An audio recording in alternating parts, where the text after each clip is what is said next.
Hi, folks, another episode of the Short Shift Podcast. This is Thomas. I've got Andrew. I've got Ian. And we've got a 500 hockey team at this point. That's what it feels like, right? Just about. Over 500. Over 500, but it feels like we're winning one night and losing the next. And that's okay, because we're hurt. I'm hurt. We're all hurt. We're all hurt. Feelings. Yeah. Ian, how you doing, brother? So great, dude. At least this season's entertaining, to say the least. It really is. Yeah. That's what we asked for. Yeah. We're getting what we asked for. Yep. I mean, nobody asked for, Charlie McAvoy to lose 8 teeth. And well, when we did our predictions and our hot takes, I think all three of us said we wanted Steve's to kind of run our scoring for a few weeks, right? I think that was my thing that is absolutely going to happen. I think that was. If we go back, we don't have to, but I'm pretty sure. Trust us. Yeah. Trust us. You've been listening to us for 6 seasons now. Trust us. Mm-hmm. We wouldn't lie to you. Yep. I'd lie. I would lie to you. I would lie a lot. Yeah. I actually wouldn't even hesitate to lie. So, but stop the count. The Thanksgiving quarter pole has here, and they were in the playoffs at American Thanksgiving. Stop the count. And then the day after Thanksgiving, they ruined my fucking Thanksgiving. Yeah. And even then, it was like 4-2. They came back to 4-2 after being down 4-0 with like 9 minutes left. And I'm bad person. I'm listening to the game kind of at work, and I'm like, they could fucking do this. You were at work the day after Thanksgiving? Yeah. Fuck yeah. The firm was open the day after Thanksgiving. That's bullshit. Isn't that insane? Yeah, fuck them. Most people are working the day after Thanksgiving. I don't know. No. I don't know what to tell you there, but you gotta take that off. That's part of the holiday. Yeah. I mean, convince bosses around the world that. I actually put in for Black Friday off, and I got rejected. Yeah. That feels like that's a retail job day. Right? Yeah, exactly. But none of us work retail, thank God. Yeah. See, the thing is, like, when I used to like run and open bars, I would always volunteer to work on Thanksgiving just to have the day after Thanksgiving off. Ooh. Because it's like the night before Thanksgiving, and Thanksgiving Day is like such big drinking days. Mm. Make all your money, and then the day after Thanksgiving, it's like, no, I'm good. Thomas over here playing 4D chess. Take advice from him. That's what I fucking do. Mm-hmm. Yeah, I enjoyed myself a 4-day weekend. Oh man, snuck some hockey in, snuck a skate in. How'd that go? How was your skate? Oh, skate was great. Awesome. The kid's flying now, so. Oh man. Yeah, we're working on it. Get her a contract with the fleet? No. She can't take a hit yet.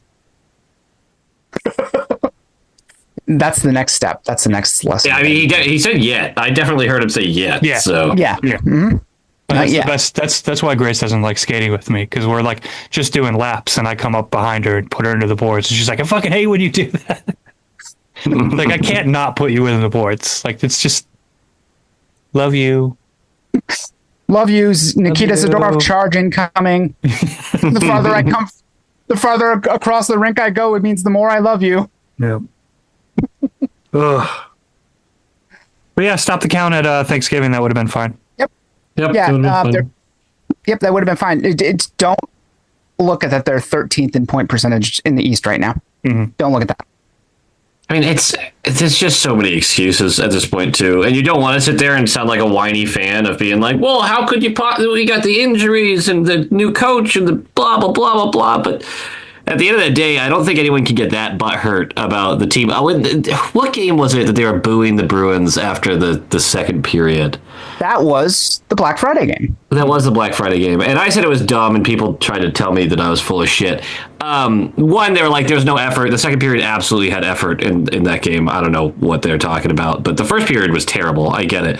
But also, when you're missing literally half of your top six and literally half of your defense, and you're going to boo the team for not really being able to skate with opponents who are largely healthy, fuck you, I guess. I don't know. And I get it. People were like, I spent $300 on these tickets. I'm going to boo. I'm like, that's fine. Like, you can do that. I just also get to think you're dumb for it. Yeah, you should boo your own terrible decisions. Yeah.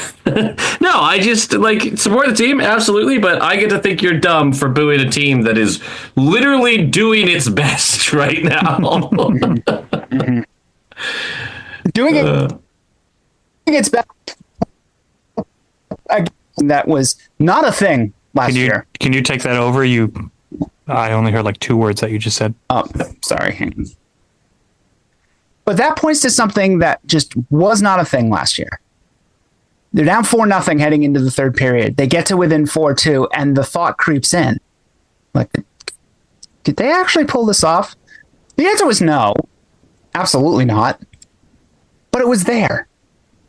And, that was the joy that I found in that game, Thomas. Mm-hmm. There it is. Mm-hmm.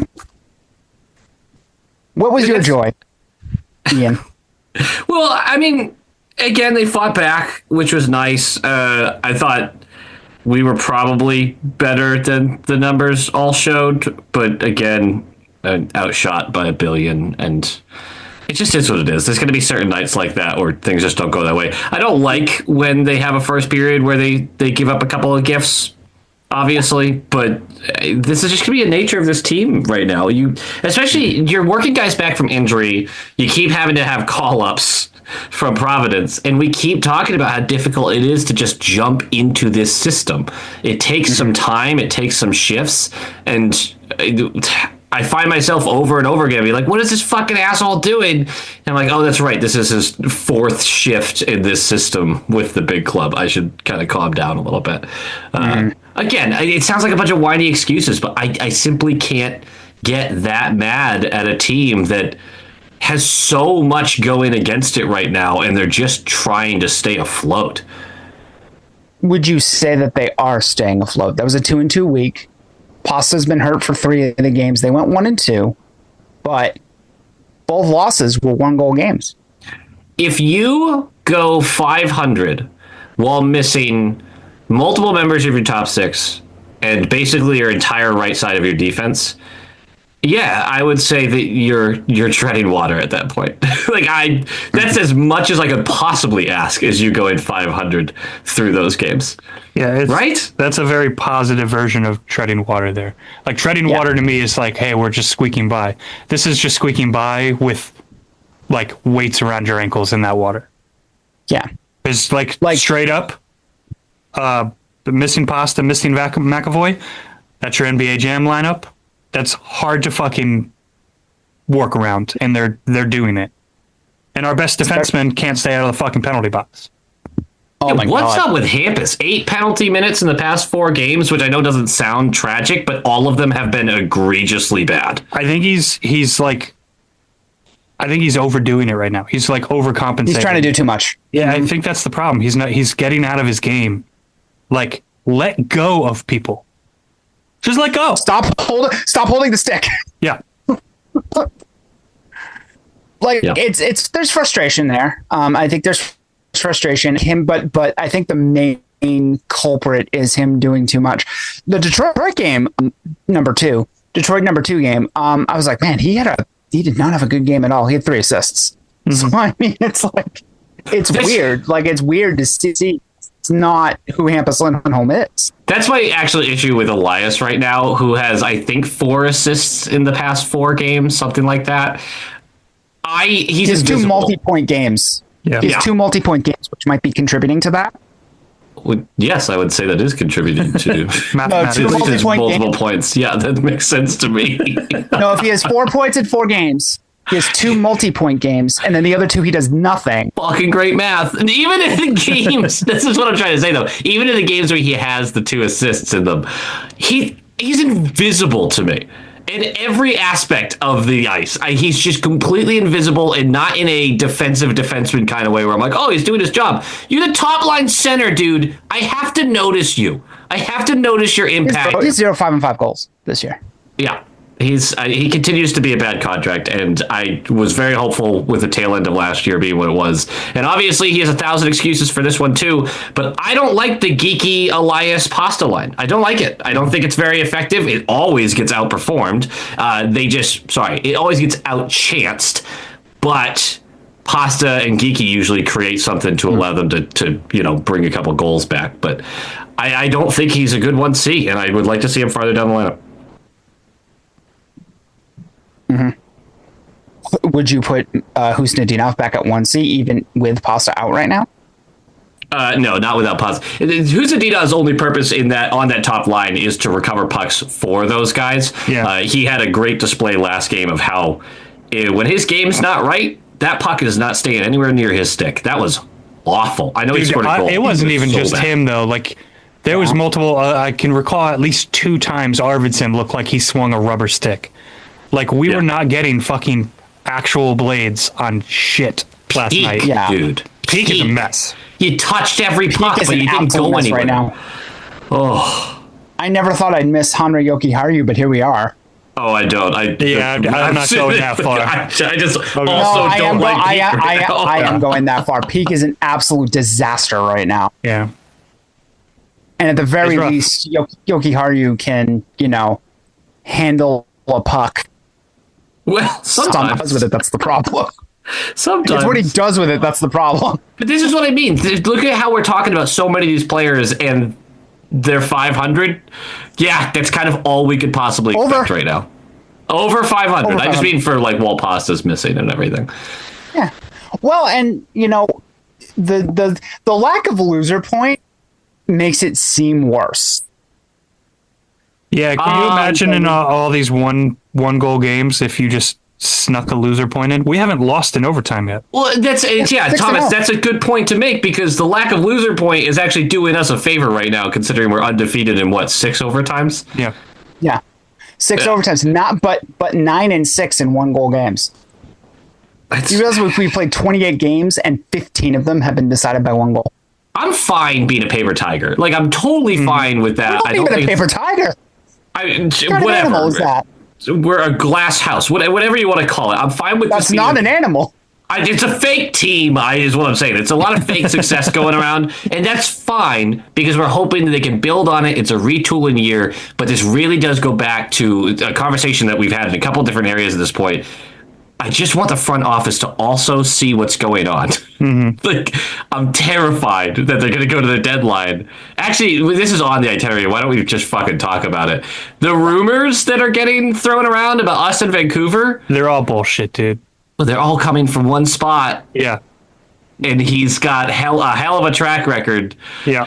It's brutal. If Who is it? Just say the name. Just it's say Jimmy it. Murphy. If you were to give up any of our firsts, any of Fraser Minton, Patra, Liesel, Husnudinov, Hagens, Letourneau, Zellers, any of those guys, to get Sherwood in the door, that's fucking malpractice. Get fired. The fuck out. You're fired. You're fired. You want to be a Sweeney hater? Like, that's the move for you. Yeah. Because so far, Sweeney haters, I'm sorry, this is the worst possible start to the season for you. Because you were like, hey, this might be the year he finally gets fired.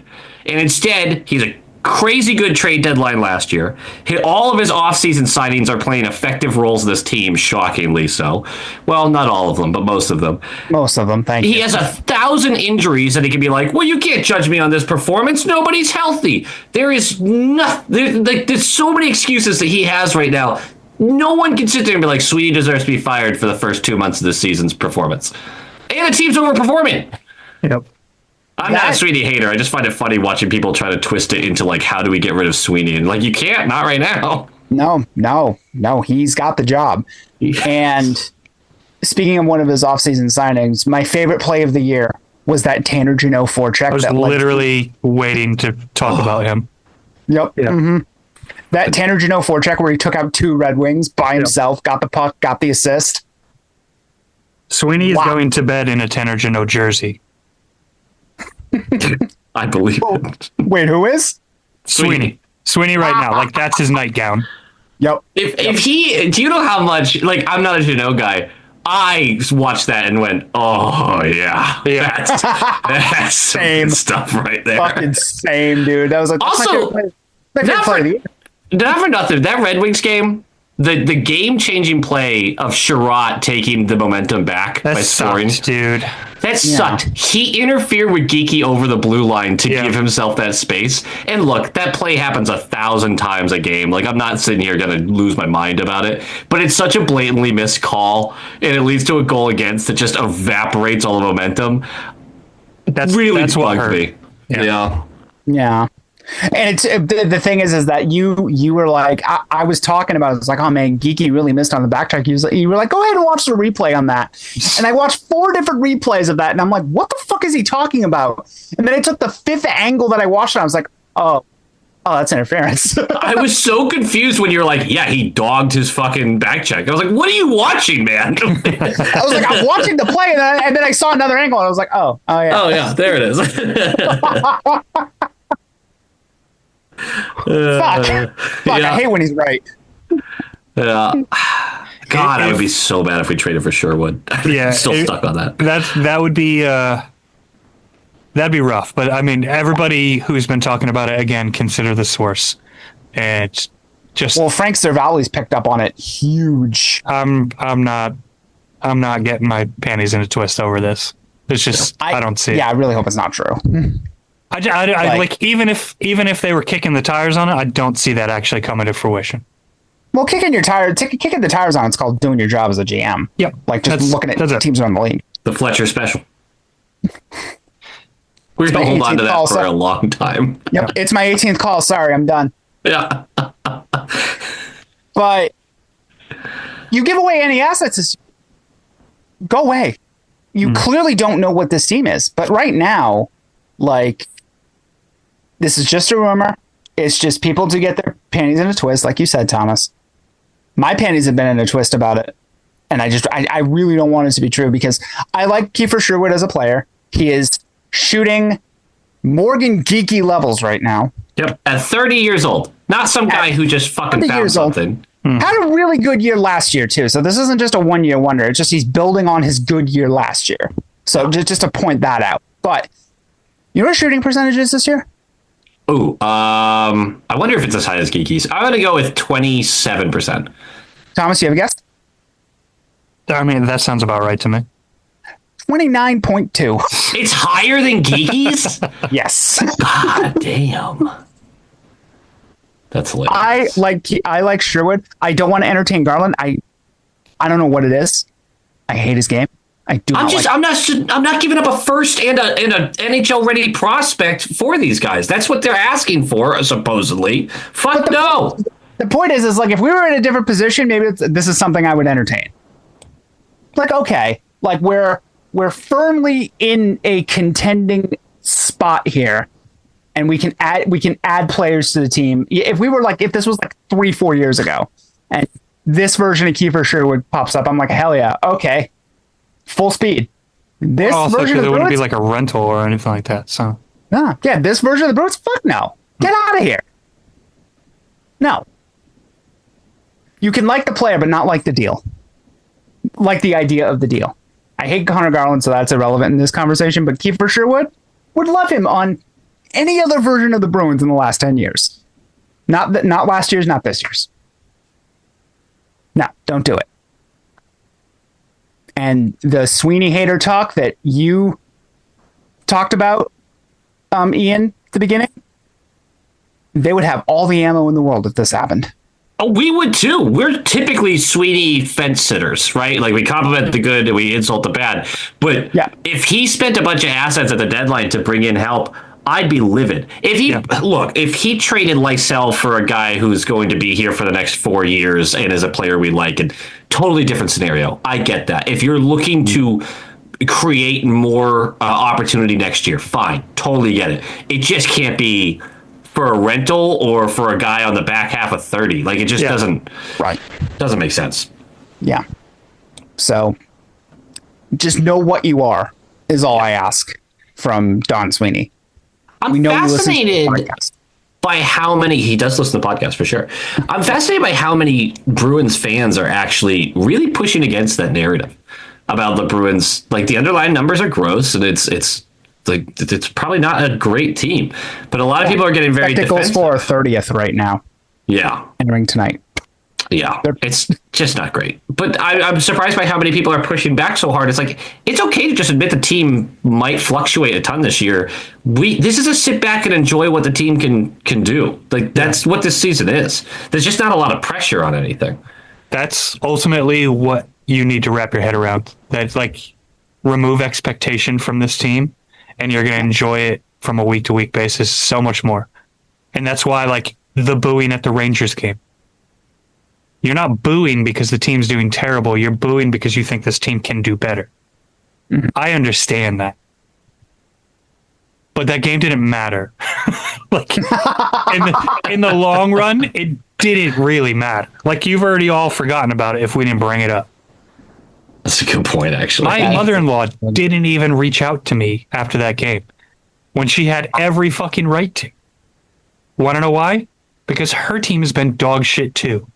So she knows that when the good things happen, just enjoy them because bad things are around the corner.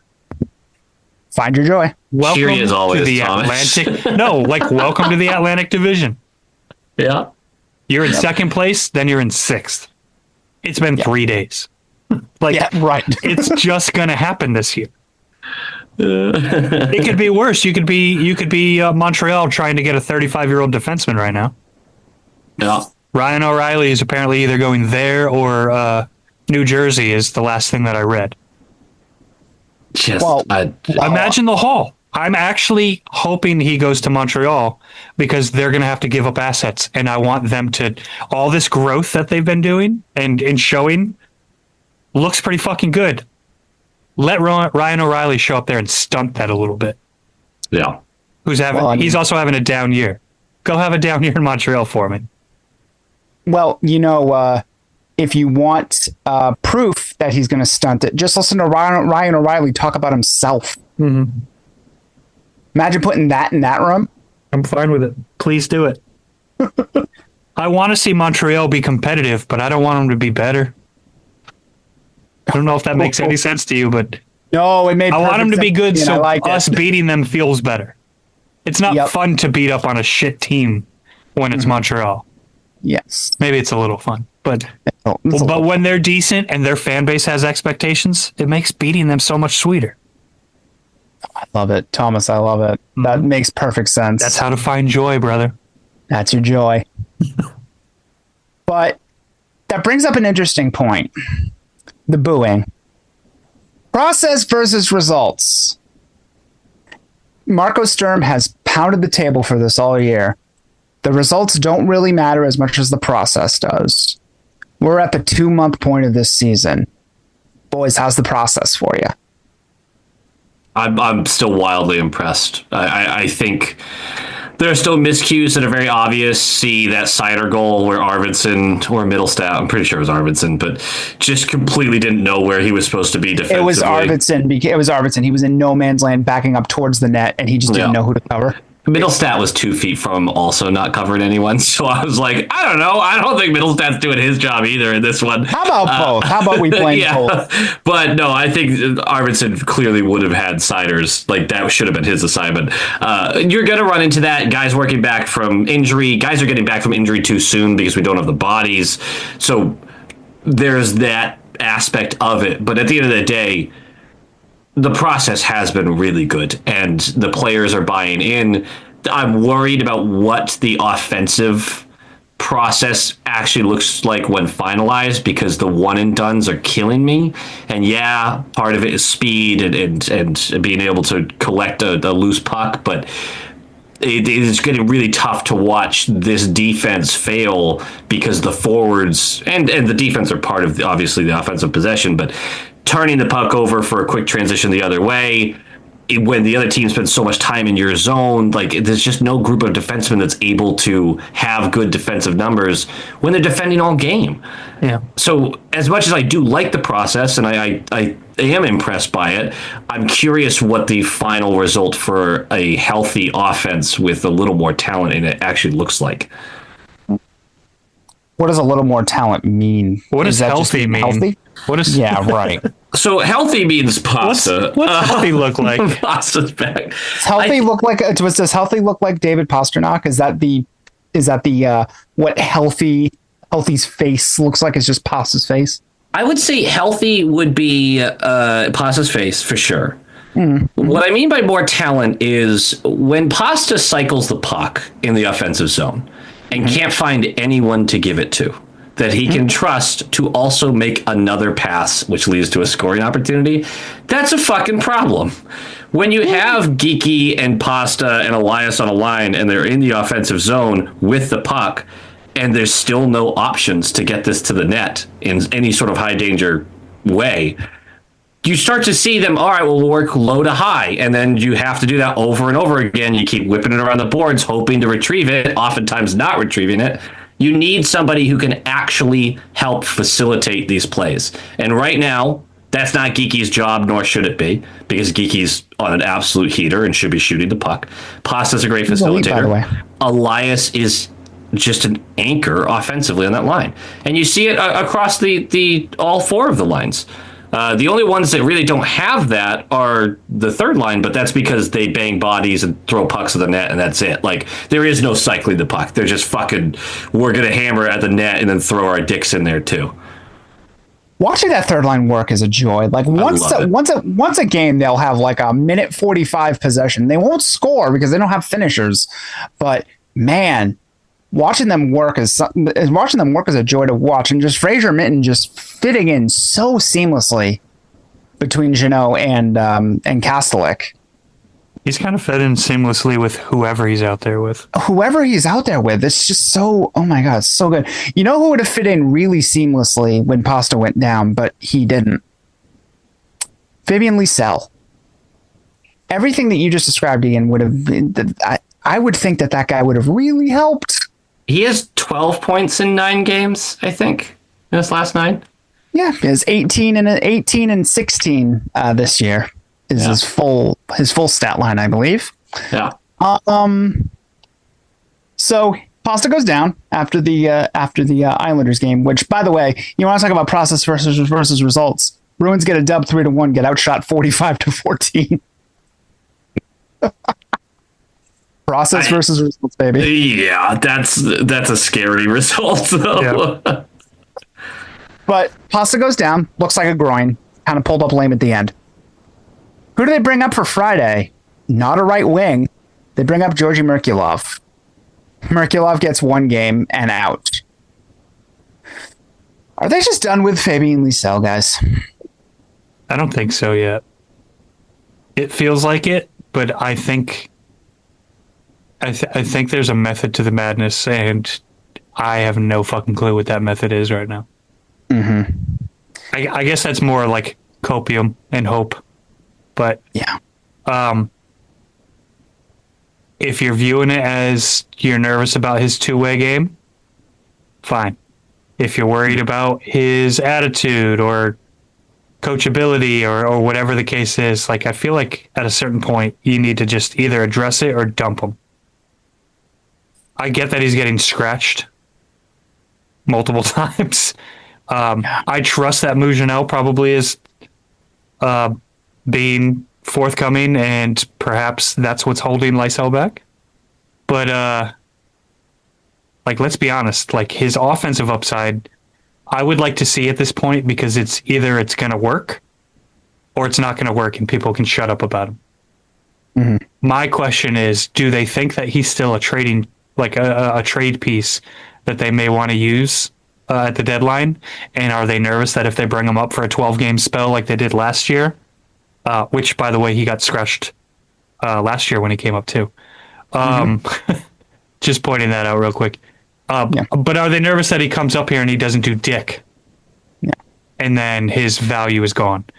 I don't know, because maybe him not even coming up at all or not being brought up is also hurting his value. I don't know if there's a right answer at this point, because the way that shit has gone for the last year and a half with this guy.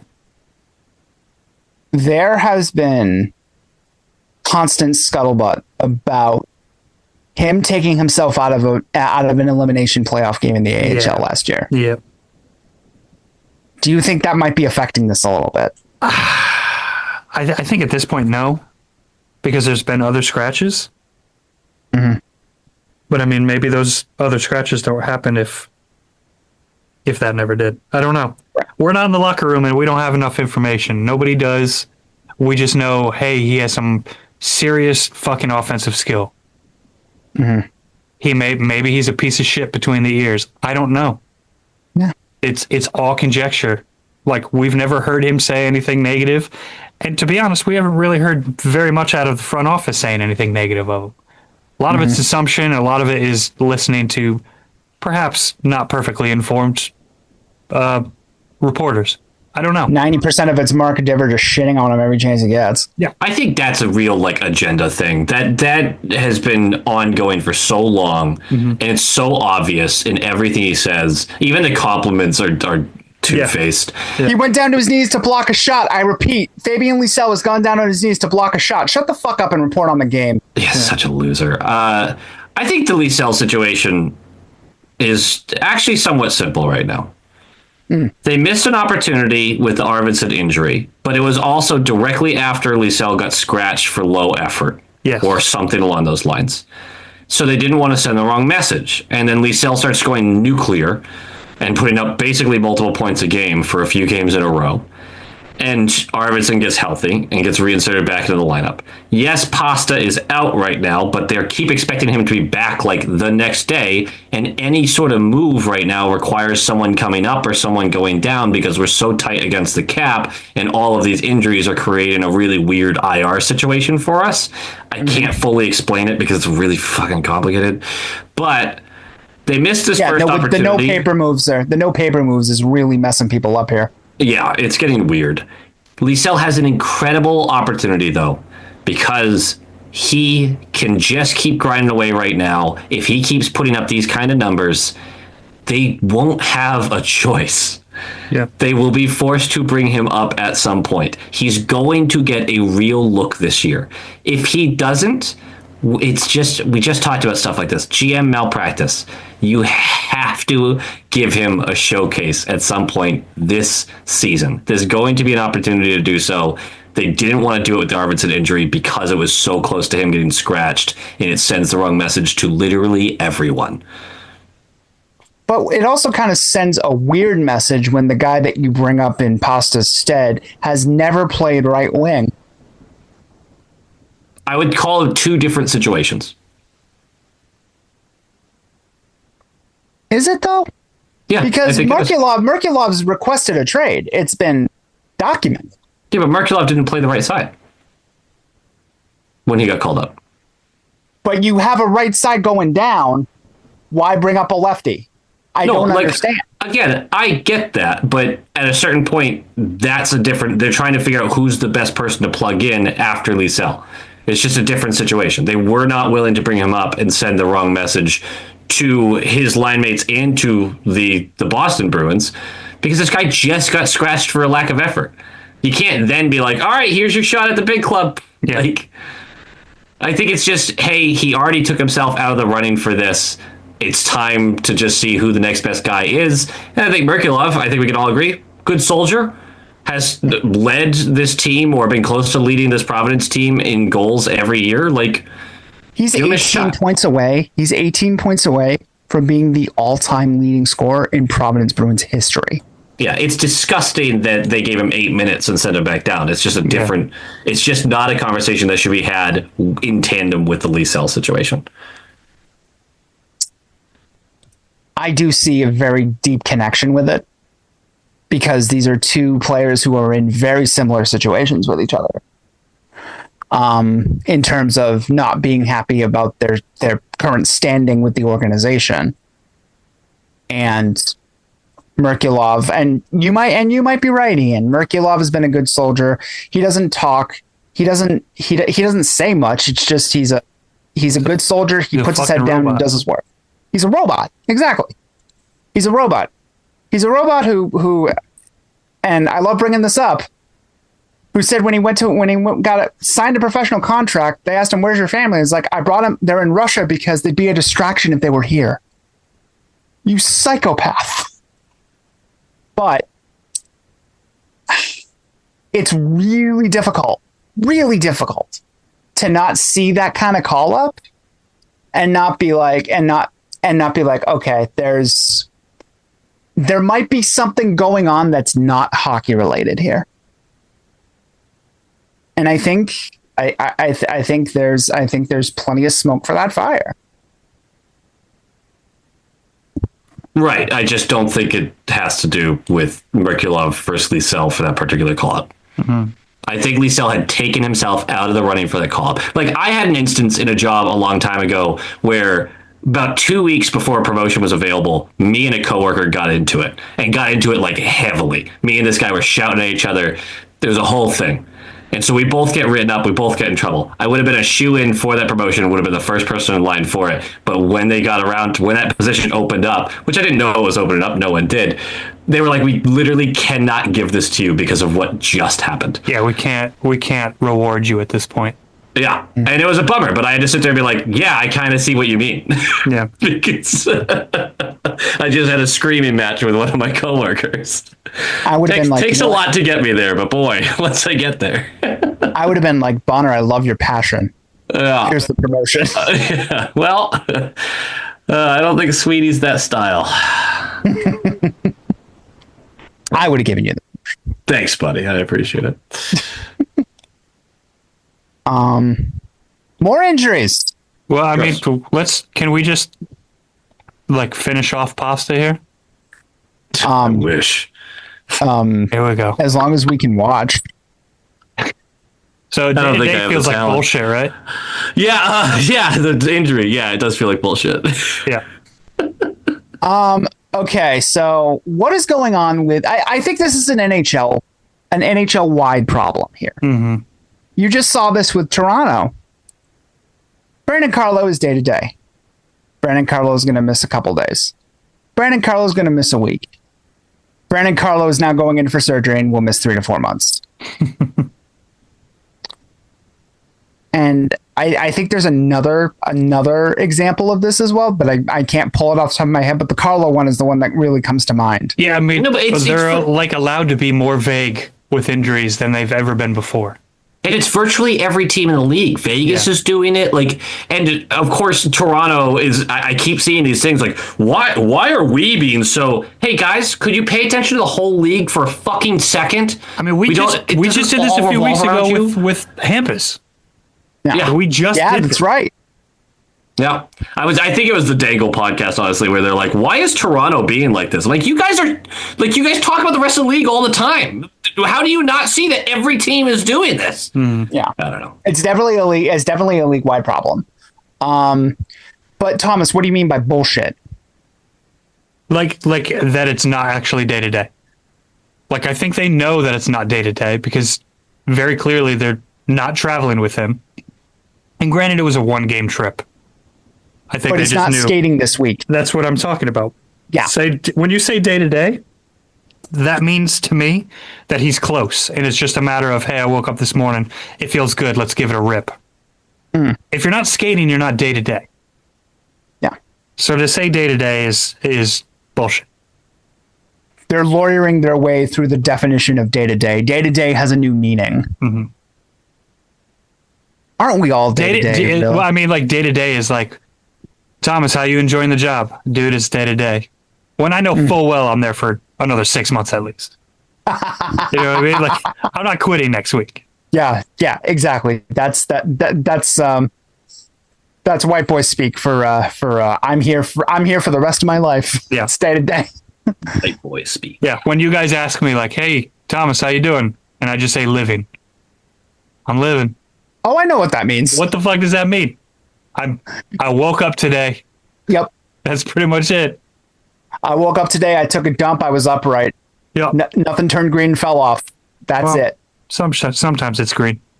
Oh, what are you eating? Crap. Yeah. Literal crap. Oh, Oh. It's recycling. Oh. Who else is hurt? Besides that, Velma's hurt. She had a TPLO on Friday, so she's recovering from an ACL repair. But thank you for asking. Ooh. Oh my God. So she's No, she's not day to day. She's out for a couple of months. I like Andrew's reaction. Oh my God. Sorry, I work in an animal hospital. This is like a very much, she tore her ACL. Time to get a surgery. Yeah. So she's day to day. You can actually say lower body injury. Lower body injury. She's out for the next 3 months. She has rehab starting in a week, and then we have to do the other leg because she had partial tears in both legs. Oof. Is she gonna have a 2-week conditioning assignment? She has a build like that. She's a mixed German Shepherd with a hound, so she's very top heavy, and then her back end is extremely sleek, and so she must have just been running around and cause some just like you. She looks just like you, Andrew. She plays beach volleyball 3 times a week. Like an ACL's bound to go. Yeah, it's bound to go. Right. So she's 5 years old. It was earlier than we expected, but well, that's good. That means she can recover quicker. Yeah, and also we have insurance and work for the hospital, so we get a little bit of a discount. So typically this costs someone without insurance like $11,000 for both surgeries. So it'll cost us like $1,500. We'll take it. No thanks. Yeah. It's still not great, but I mean, obviously worth it from a baby girl. Yeah. Aww. Yeah. Well, we're not going to old yeller that bitch yet. That hurt. I'm so obsessed with this dog. It's ridiculous. We created a little pen in the living room so I can sleep next to her when I want to. Oh, she's a good girl. I also love how she's basically part of your channel. Yeah, more or less. You don't acknowledge when she barks, but she barks a lot during your videos. She does. Oh, she's a good dog. Sorry, I interrupted the actual injuries. Who else is injured? Honestly, that injury is way more important to me than any of the other ones we're about to talk about. Yeah. So, is it? Can I just ask one question, actually, as we talk about these injuries? Yeah. Well, is this like the year where you're almost relieved it's happening this year? To a point, yeah. Right? Like if we went into the season, this is the hell year. This is the hell year. Yeah. Hey guys, we're retooling, and we're also gonna have the worst injury year we've had in a decade and a half. Actually, good timing. All right, cool. We'll take it. That's honestly, dude. Like, think about it. Like, all these other teams, like Florida's in fucking injury hell. Yeah. Like everybody's in injury hell. I think that's just what hockey is now. Yeah. Especially with this compressed schedule for the Olympics that might not fucking happen. Yeah. I don't want to believe that every year it's just going to be injury after injury after injury. And I know it's this typical small stuff that builds up, but and I don't believe it's our style. I know, Andrew, you've mentioned that in the past. It's just I think I think our style has something to do with it, but I think the compressed schedule has more to do with it. Yeah, I would agree with that. Yeah. But yeah, Mac still out skating. Yeah. Bubbling. Yeah, he's got a full. He's day to day, baby. He's day to day. He's got a full bubbling cage. Joker's out with what? Yeah. Who cares? Yeah. Callahan's out with what? Who cares? It doesn't matter, but like right in the middle of that game, it kind of felt like, God damn it. Yeah, totally.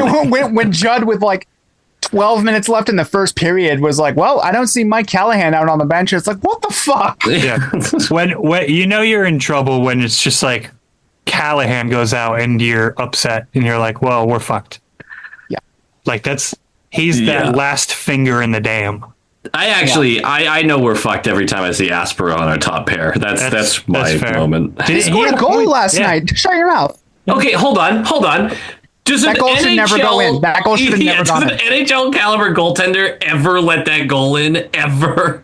No, 2 goals last night should have not gone in. The Aspero goal and the Steves 5-4 goal. Yeah. Can we be honest though? Neither goaltender was fucking lights out. Oh God. Or I guess all three. If anything. Gibson made some really good saves. Gibson in like the first period. Dogs. Yeah.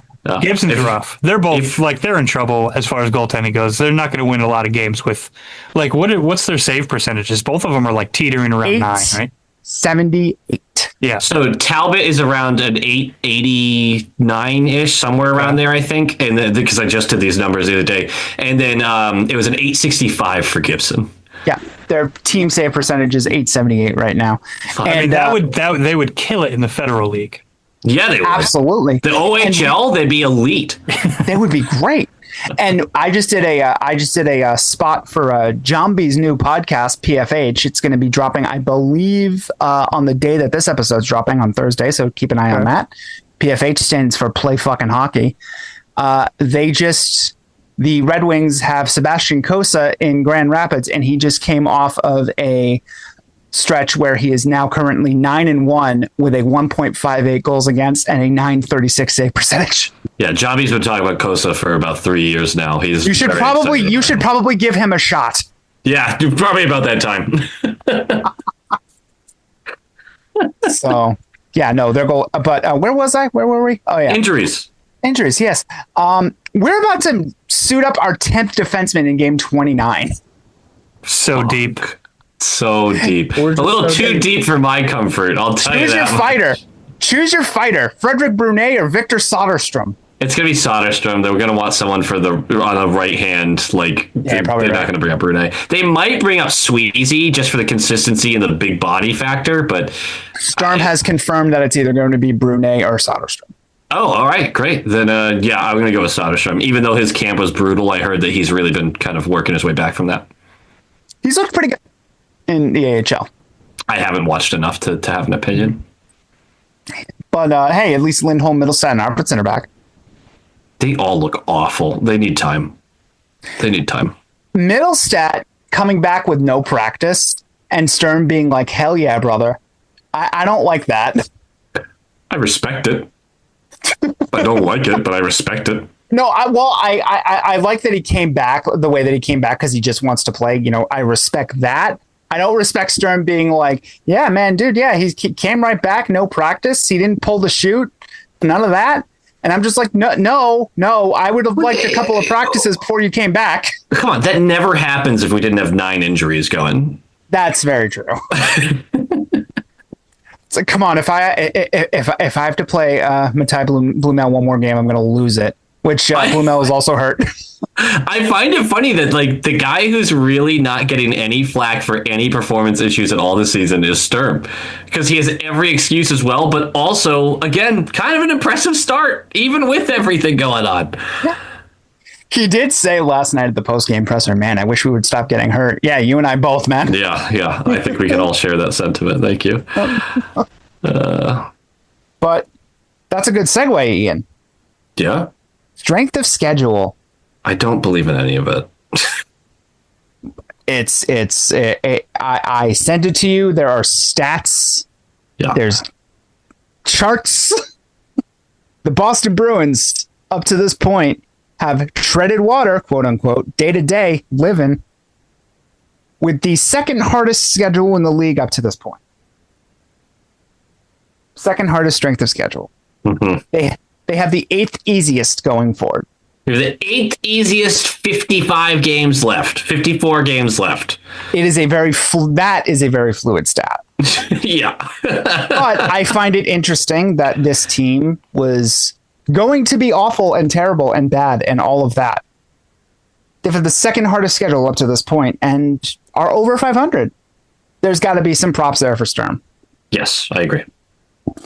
I just don't want to dive into this because it's such a nothing burger to me. Yeah, that's all I wanted to do. Yeah, but it clearly means that they're going to go on an absolute tear and make the playoffs with these. I mean, winning the cup this year is going to be hilarious, and I can't wait. Winning the cup, going 16-0, and sweeping the Colorado Avalanche, who up to that point had only lost one game in regulation. Are they even on pace to beat what the Bruins did 3 years ago? Because a week ago, they weren't on pace for it, which was insane. What is their record right now? What is their record right now? I don't know. Let me look it up. Yeah. Because I can tell you. Okay. They are 19-1-6. They got to be on pace now, right? Okay. So how many games is that? That's 26 26, games, right? Yeah. So that's 52 total. That's 52 possible total points. And they have 44 of them. So that is 44 divided by, this is great, 44 divided by 52. The point percentage is .846. By the way, it's on the chart that I'm looking at. You didn't have to. No, that's not what I'm looking at. That's not what I'm looking at. All right. We're on the same page then. Sure, yeah. So, yep. And then it's times 154. And while he's doing that, I just want to say Alex Steves is an absolute baller. He's done everything this team has asked. He should not be removed from this lineup. Big Alex Steves fan. People are saying he's elite. God damn it! I can't do this again. I can't wait for the Alex Steves elite shirt. I can't do it again, boys. We can't do this. Someone get Brett on the phone. Yeah. 139. So yes, they are on pace to beat it. Yes. Yeah. It was just absurd when they were like 16, 1-6 or whatever it was, and they weren't on pace technically, and I was like, just crazy. Just crazy. Yeah. They gotta stop fucking losing in overtime. Yeah, losers. Fucking dorks. We're still the only team to beat him in regulation. I'm going to point that out every week until it's not true. Mm-hmm. Yeah, why not? We're gonna couple more weeks of them not losing in regulation to anybody but us, and a banner's going up. I feel. Yeah, I would do it. I'll make my own banner. I would do it on the same night that Zdeno Chara retires. What is their schedule? The number retires, rather. Not him. He's already. Do they lose another game in regulation before Christmas? Yes. Yes. They have to. Right? Right. I'll say no just to be contrarian. I love it. Do it. Pravi loses first game when scoring at least one goal. So they didn't get shut out and they actually lost the game. That's a crazy stat. It really is. It's almost as crazy as the fact of what the Avalanche are doing. Yeah. They only scored one goal. They lost 4-1 to Laval. Yeah. Laval. Yeah. Laval. No. Mm-hmm. And they're still fucking. They're still really good. Yeah. 16-4 right now. Considering we have two of their best players right now. That's right. That's right. Plug and play, baby. Yeah. They also don't like the loser point. They haven't had one yet. No. Fuck the loser point. Fuck the loser point. Get them both again, nothing. Just win, baby. Exactly. Oh, and by the way, Alex Steves has been amazing, and I think he's early contender for 7th player. What do you guys think? A very early contender, yes. Yes. Yeah. 100%. and like blatant front runner right now, I would say. Such a dumb discussion. Yeah. Oh, of course the 7th player award? I can't believe it. Half of what we fucking do here. Yeah. That's our shtick. It really is. Is it voicemail time? You want voicemails? I'll take one. You want some voicemails? I can't use No, give me all the voicemails. I don't want treats. I want one. How about 7? God, that's a lot. One of them says 4 seconds. Can't wait to get to that. We'll do that. We're gonna if we keep getting like large amounts, we're gonna have to start being like, these are the top 5. We're gonna go with these. As long as people keep them around 30 seconds, which a couple of these are, I'm fine. Yeah. All right, here we go. I like it. Let's dive in. What's up, boys? It's Wes. Just figured I'd call it health bill time on what I assume is a 2-mic podcast while Andrew's recovering from that broken sternum Thomas gives him. I just want to talk about how nice it is to have a coach who just speaks his mind, but not in that shitty way where people are being dicks and underhanded and say, oh, I'm just blunt, I'm direct. But he just answers questions with things he thinks it makes sense. Looking forward to seeing the Boston media absolutely lose their fucking shit about it at some point, but as a fan, it's refreshing to have. I'm kind of getting sick of hearing Millie Mouse equivocating media-ready answers, and I feel like Sturm just doesn't have the energy for it. That's all I got. Go Bees. Go Bees. Go Bees. I love that Wes brought this up because it brings up something that he did just last night during the media availability after the game. Somebody tried baiting him into the defenseman lack of scoring. You know, that stat that came up during the broadcast, where it's like you've got to be concerned about the lack of scoring from the defenseman. He goes, no, I'm not, because the priority is defending. I don't really care about that. Like, yes, fucking yes. Just shut shit down. Yep, I love it. I love it so much. Agreed. Thank you for bringing that up, Wes. That was the perfect opportunity for me to bring that up. Yep. All right, another one. Guys! Good evening, Short Chef. Who's this? You know. Anyways, I have something that's not simply a go fucking bees. I'm genuinely curious. I was discussing this during the game with Into the Den, Bex, and then Rap. And we were watching the game and we're talking about Lorai. We noticed that, the deal that he signed was a 2-year deal. And we couldn't find anything that said if it was a 2-way or a 1-way, which usually says it means it's a freaking 1-way. I'm not saying ship the guy out of town yet, but given those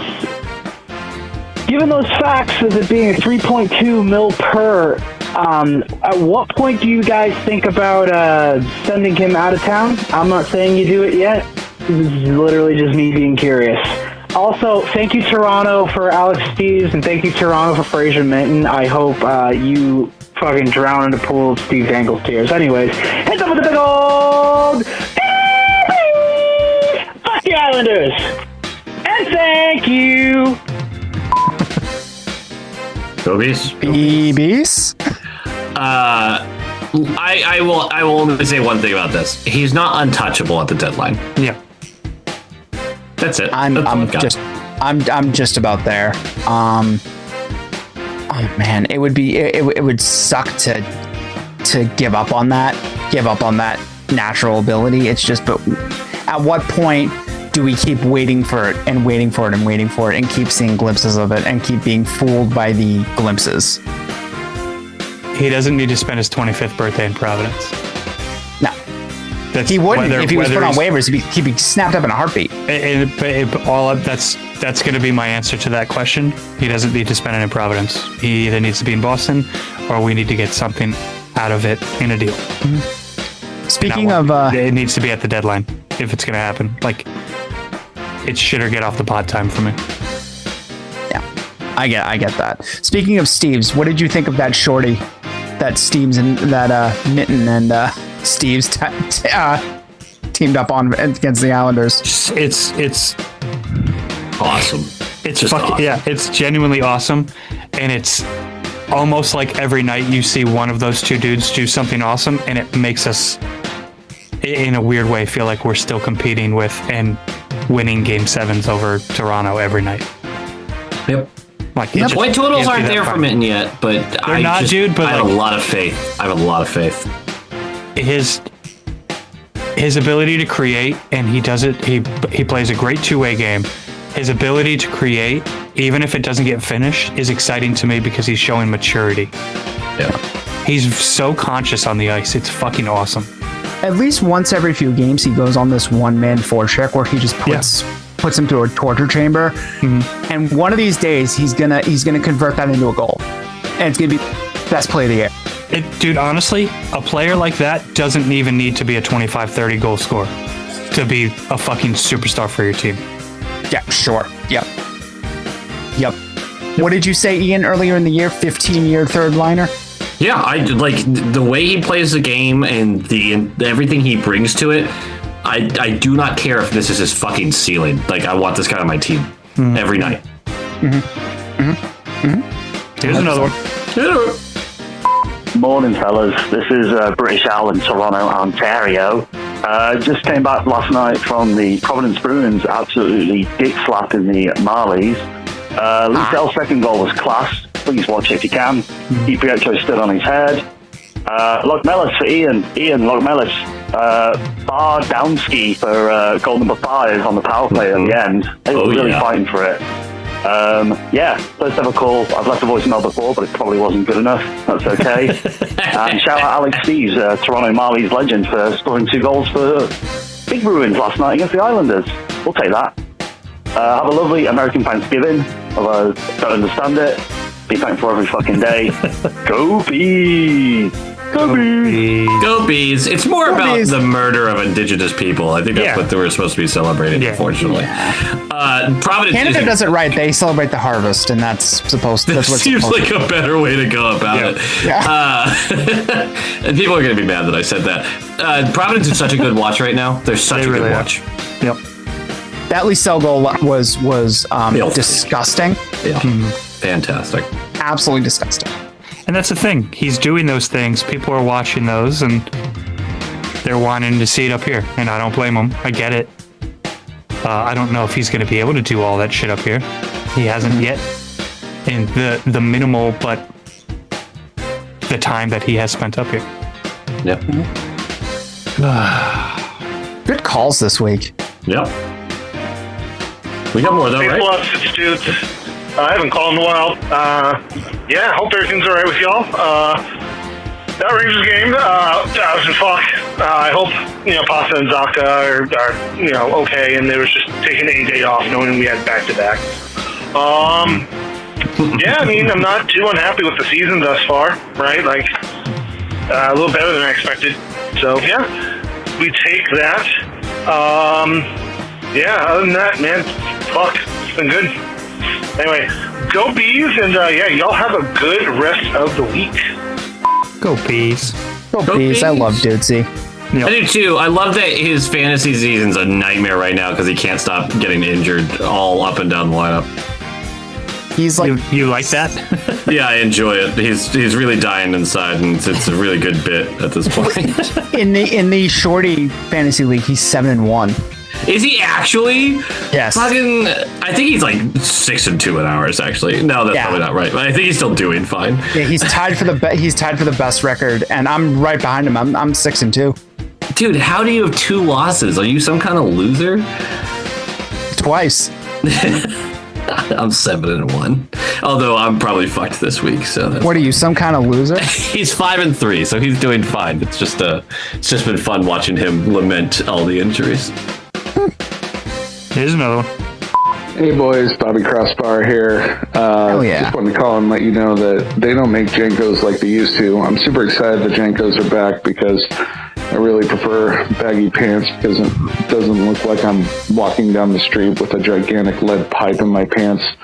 So having baggy pants helps a bunch, especially when Catholic has 2 fights because I got so hard it blew through the zipper and it popped off the button so hard that it broke the TV in my parole officer's bedroom, which sucks, but it's cool because there was another correction officer that lives in the same 3-bedroom apartment that was able to watch the rest of the game, and that game was terrific. Swayman with the shutty in the shootout got me harder than a coffin nail. You can call me kickstand because I tripoded that shit all the way to the bedroom to finish off the 3rd roommate. It was a terrific night. I'm so excited. What got you more stoked? Was it second Catholic fight, second geeky goal, or Swayman's performance? Let me know in the comments below. Like and subscribe. Short Ship for life. Geeky is elite. Go Bees.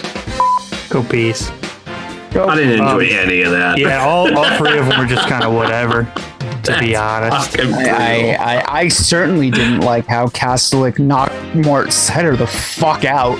Every time Catholic fights, I get really pumped, and then I get really worried about his opponent. That's a terrifying man. Yeah. He's got crazy eyes, man. He's not the biggest guy, but he's gonna start biting people eventually. What's really funny is you say he's not the biggest guy. He's 6'4", 226. He's a pretty big guy. He doesn't look that big on the ice for some No, reason. he I don't doesn't. know why. He looks very standard size. Yeah. I heard he took off his skate one time and tried to stab somebody. I think he's the only guy to ever do that.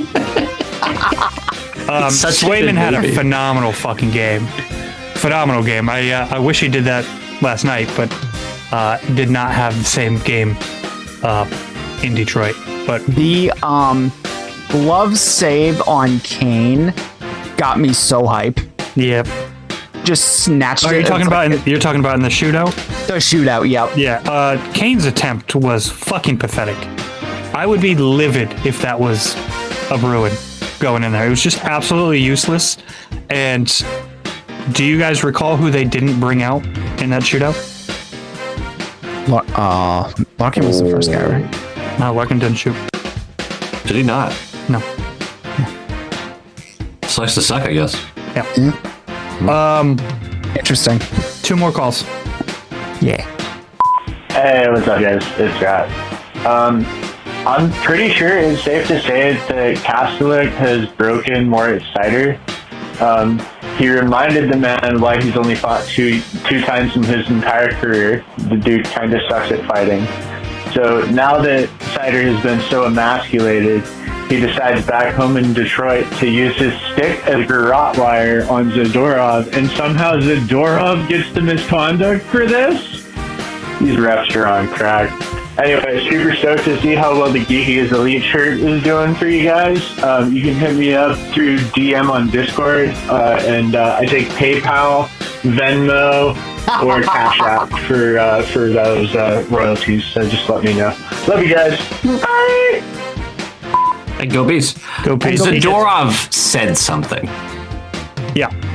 We don't know what, but Zadorov crossed the line verbally. I'm pretty sure it was "I'm gonna fucking kill you" in Russian, and because it was in Russian, he got kicked. Oh, they do have pretty strict rules about speaking other languages, right? Yeah, because the refs don't know what they're saying. So Yeah. no, get out. Yeah. Castellic, I am 99% sure, and either of you can correct me on this, when Castellic got his 10-minute misconduct, I'm pretty sure it was because he gave Emmett Finney a little vanilla nut tap with I a mean, he stick. definitely did. Okay, all right. That's all on right. camera, I dude. wasn't seeing things. Okay, I wasn't seeing things. All right, yeah, he got a misconduct because he gave him a little cup check. Yeah, he's skating off the ice, especially between the doors at that point. You're like, yeah, dude, get out of the game. You're done. There's like 8 minutes left, or 12, whatever it was. Like, Yeah. you're done. Finney's a little rat thing. Yeah, I really like Finney a lot. Yeah, I know he's a rat though. Yeah. I really like a lot of the players on that Red Wings team, which is annoying, but you know how that goes. I'll tell you. Like, The fuck was that? What was that? what was that? Oh, I think an ad popped up on my. I have another window open on ESPN. Oh. I think an ad popped up. I thought that was a soundboard. No. I would like Detroit better if Alex DeBrincat didn't fall with every breeze. Yeah. I mean, honestly, it's not just him. There was a couple on that, but DeBrincat was the most egregious. that one was rough. Yeah, Jambi didn't think so, but he's wrong. yeah. Simple as. Yeah. I put out a tweet that said if Alex DeBrincat could figure out a way to dive in the shootout attempt, he would have. And I don't think Jambi had too much. But yeah. Do you guys remember who took those shots? DeBrincat, Kane's shitty one. Do you remember who took the first one? Because it wasn't Larkin. It wasn't. Was it Raymond? Yeah, it was Raymond. Yeah, Yeah. that is That a was pretty good. nice. That is a pretty good shootout lineup. Yeah. Yeah. It's not bad, but like Larkin, I don't understand how Larkin's not looked at first. Yeah, Like yeah, that's your team goes through captain. it. I don't know. Whatever works. It's not my team. Let's do Whatever works, but it didn't though. whatever doesn't work. It's fine Yeah, with there me. you go. This is one more voicemail, and it was sent immediately after the last one. So this is probably Rat correcting himself because he forgot something. It's Rat. I totally fucked that one up. Shoot the puck, play the kids, go Bees. Fucking idiot. Go Bees. You know, for that Rat, you get no royalties now. Yeah. Yep. You're done. You're done, man. Yeah. We'll send him a cheese plate. Aw. Rat, if we made any money off these fucking shirts, that'd be great. But we do. It's a third-party store, and we get scraps. But it is what it is. Predictions? Money is the friends we made along the way. Yeah. There's your next shirt. Yeah. What do we have for predictions here? Let's see. We got Yeah, the Blues tonight. Islanders. Nope. No? Nope.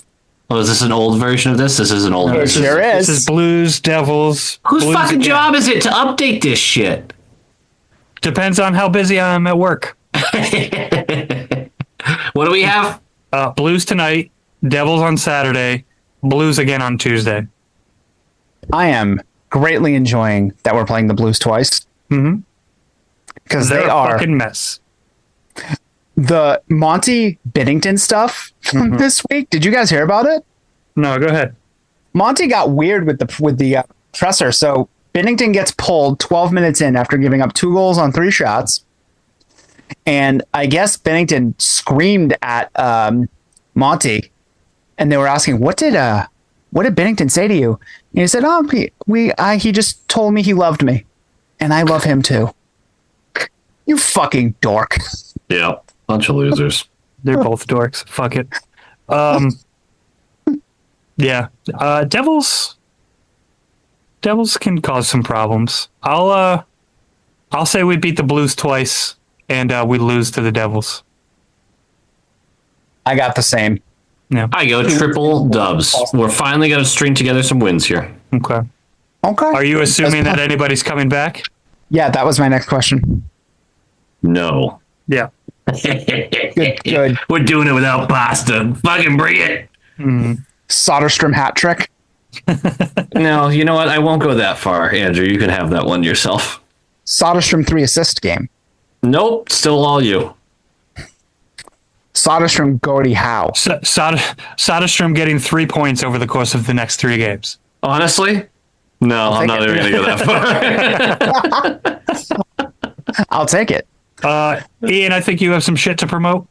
Yeah, so Low Quality Bruins fan on YouTube. That's my normal channel. We just put up an interview with Mike Comito for who's the author of Bruins 365. I got a chance to read the book. It's fantastic. It's a Great really fun stuff, read. by the way, on that interview, Ian. Well, I appreciate that. We had a good little chat. Yeah, and so that's kind of... and also just did a guest spot on What's Bruin. I don't know. I literally just did that like 3 hours ago. So. Nice. I also have shit to promote. I mentioned it earlier, but I'll mention it again because I love me some Jambi. Friend of the show and OG of the show, Jambi Pot, has started a podcast centered around the Detroit Red Wings called PFH, short for Play Fucking Hockey. And between the first and second game of the home and home, I did a little guest spot with him. We talked about 45 minutes, talked about the Bruins, talked about the state of the Red Wings. I held my tongue. I was very well behaved. I only called them frauds once. And yeah, it's a good time. It should be dropping either today, Thursday, or tomorrow on Friday. So yeah, check it out and give some love to a guy who works really hard and has a good thing going with this new podcast. Yeah, I'm really excited for him. He's a good dude. Really good dude. Support a good dude. Yeah. Not us though. We're not good dudes. No. Well, no, but we don't pretend to be. No. Also, if any of you are in the Lowell area on Friday, Thomas and I will be attending a UML BC game at Songus. Stop by, get a ticket, say hi, or don't. I don't run your life. Free shots to the sternum on Andrew. Anybody who shows up. That's the Anybody rules. who shows up. The more people that show up, the more shots to the sternum I get. Yep. So keep that in mind. He's gonna pull a Back to the Future 3 thing with the fucking cast iron stove lid in the shirt. I'm gonna break my hand. Or a more shout out to our old school wrestling fandom. I'll do the Bret Hart with a steel plate in his chest when Goldberg spears him. Oh, I don't remember that.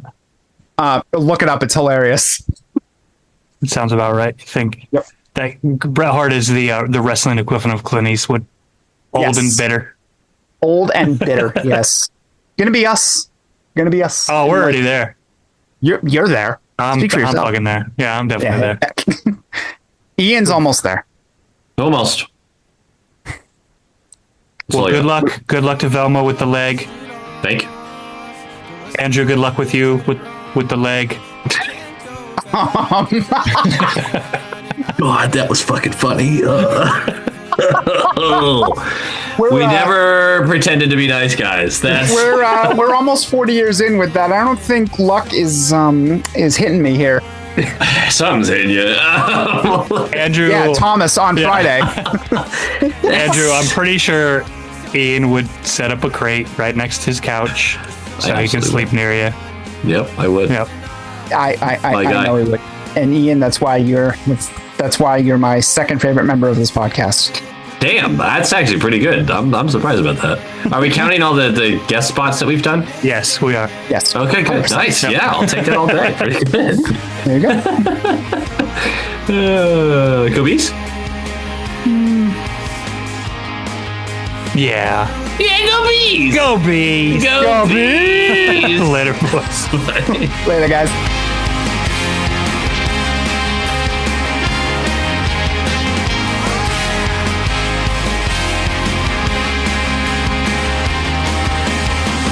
I'll be sure to write a check that's the right size.